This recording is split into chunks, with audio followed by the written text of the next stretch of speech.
Hey bitches, welcome back to my channel. I'm sitting here once again with the love of my life, someone who possibly could be having a heat stroke. Yeah. Dustin Dopamine Daily. How are you doing today? I'm good. The only thing that popped in my head was bomb after. I don't know why that vine popped in my head, but What is that little mix doing impressions or something? I don't know. I know the TikTok that you're talking about.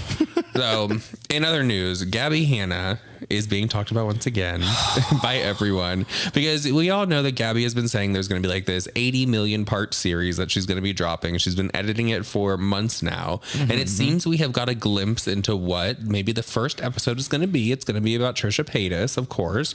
You know, Trisha and Gabbie don't really care for each other. And one of the reasons they don't really care for each other is because Gabbie, I guess, really considered Trisha a friend at one point. In my opinion, Trisha was just always friendly to Gabbie, and Gabbie took it a lot further than what it is. It was. And now it is kind of like single white female to me. Yeah, it's very weird. So she uploaded this 21-minute trailer, and it's literally just a cut scene from the podcast that Trisha did with Gabbie last year. And it's Gabbie trying to convince Trisha that they have met more than Trisha says that they have, and also that they were friends and they had all these conversations and text messages. And Trisha the whole time is sitting there looking uncomfortable, number one, because Peyton is sitting there behind Gabbie awkwardly. Like sometimes you can kind of like hear him like chiming in. It was like very odd.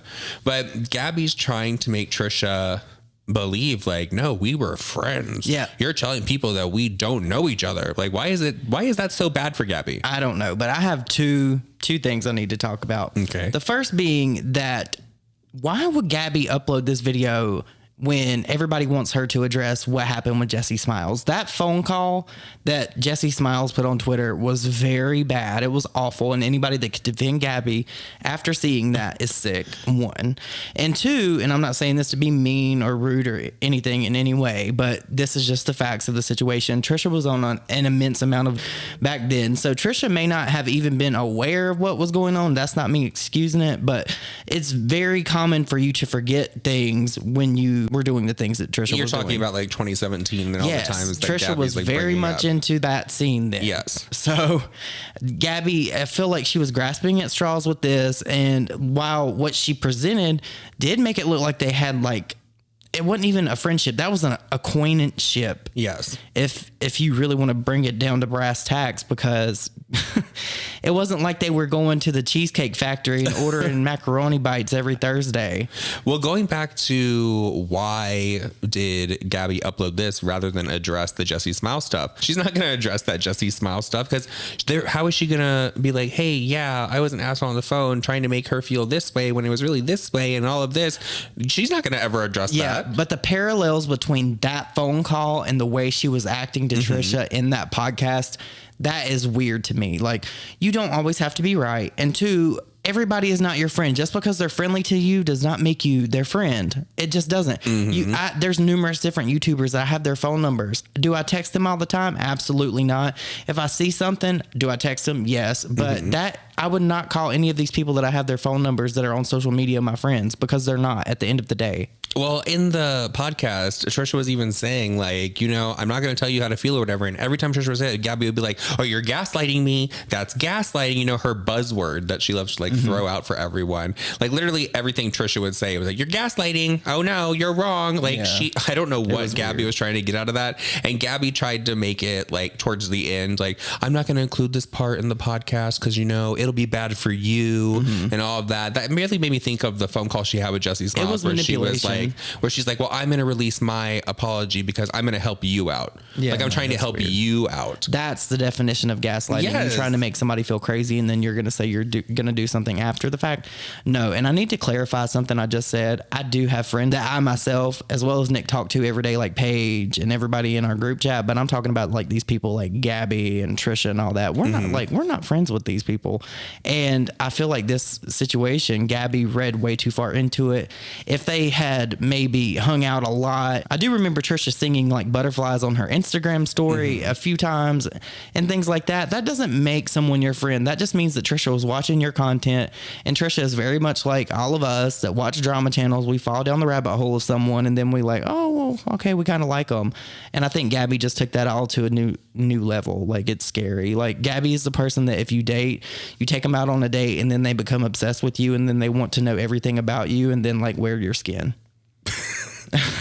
I totally agree with you. I say we just throw this whole situation in the garbage. The fact that there was people tweeting out, don't watch Gabbie's video, and they re-uploaded Gabbie's video so people could go and watch it. That's shady.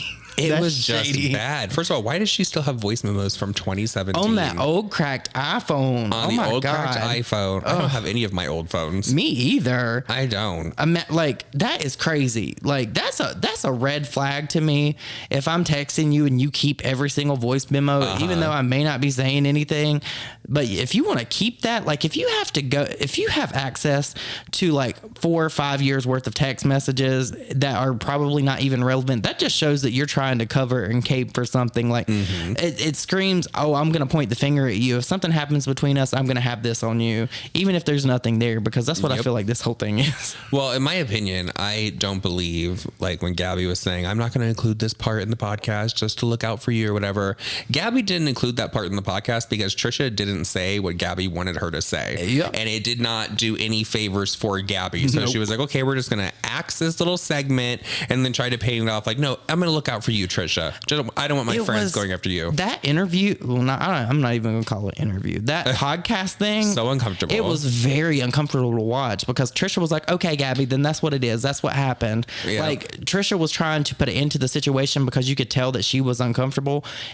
It was giving me, I want out of here. I need this to stop now. And Gabbie kept pressing. It was literally giving me, I'm worried for my safety. I need to leave. Yeah, Trish. And then Gabbie was like, oh, you can hang out after. If I was Trisha, I'd be like, I'm not even picking up like nothing that you're putting down in this house. I'm not eating your cooking. I'm not even going to drink a cocktail from you. Hell, I am ashamed that I'm breathing the same air because I don't know if I should have like some kind of concern. No, it was very much giving me, Trisha, blink once if you're okay. Blink twice if you need us to send help. That is what it was giving me. I hope that Trisha had security there with her because I bet when Trisha walked in, Gabbie was like, hello, Trisha.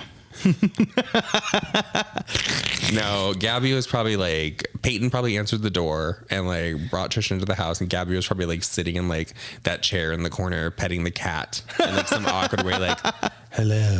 The evil genius. Hello.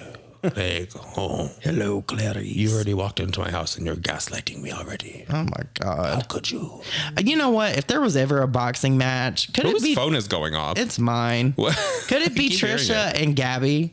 Could you imagine that boxing match? I would pay $100 for that. I would pay $100. Trisha would beat that ass. I would probably pay about $200 for that. I would want to go to the match. Oh yeah, VIP. We'd have to go to the match. We'd have to go to the match. I'd be on there cheering Trisha on like, get her, girl, get her. Even the paparazzi team Trish on God.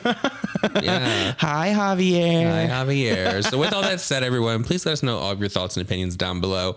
Did this trailer from Krabby Gabbie give you guys like, do you think that Trisha's a liar now? Do you think this did any favors for Gabbie, or do you think she's just trying to jump on the everyone kind of go at Trisha bandwagon right now because of what's going on because of frenemies and Ethan? Oh, it was complete opportunistic. Yeah. Her uploading that, just like David Dobrik putting that he's going to be doing his vlogs on Tuesdays. All right, guys, we'll see you in the next one. Bye.